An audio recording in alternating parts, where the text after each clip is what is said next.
Imagine being saddled with debt for half a century just to own a home. Sounds terrifying, right? But here's where it gets controversial. President Trump's recent proposal for a 50-year fixed mortgage has sparked a heated debate, with critics slamming it as a recipe for lifelong debt and a windfall for banks. And this is the part most people miss. While the idea seems extreme, economists argue it's not as far-fetched as it sounds, especially when compared to the already peculiar 30-year mortgage system in the U.S. Let's dive into the pros, cons, and surprising nuances of this polarizing concept. The backlash was immediate and fierce. Critics, including Representative Marjorie Taylor Greene and comedian Josh Johnson, warned that such a mortgage would trap Americans in debt, benefiting banks and lenders while burdening homeowners with skyrocketing interest payments. The White House itself reportedly reprimanded the official who suggested the idea to Trump, underscoring its controversial nature. But is it really that much worse than a 30-year mortgage?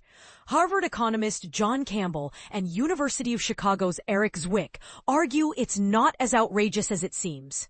Most homeowners, they point out, don't keep their mortgages for the full term. In the U.S., where mortgages can't be transferred when selling a home, the average homeowner stays in their house for less than 12 years.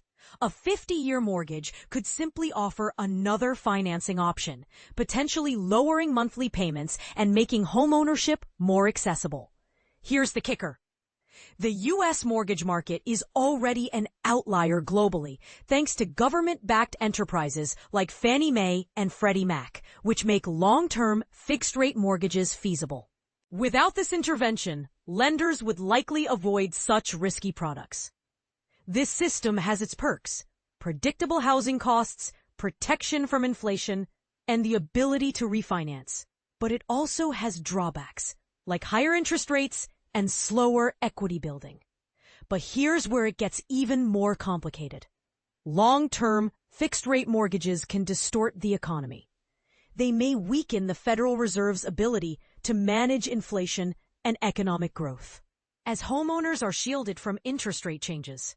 Additionally, the system disproportionately benefits wealthier, more financially literate individuals, exacerbating inequality. For instance, Black and Hispanic borrowers are less likely to refinance, paying higher interest rates as a result. And this is the part most people miss. The real solution to housing affordability isn't a new mortgage product. It's building more homes. Economists warn that without increasing supply, proposals like the 50-year mortgage could drive prices even higher, benefiting sellers at the expense of buyers. So while a 50-year mortgage might offer some advantages, it's no silver bullet. Here's the thought-provoking question. Is the U.S. mortgage system, with its government intervention and long-term fixed rates, truly serving the average American? Or is it perpetuating inequality and economic distortions? Let's continue the conversation in the comments. Do you think a 50-year mortgage is a step in the right direction or a dangerous trap?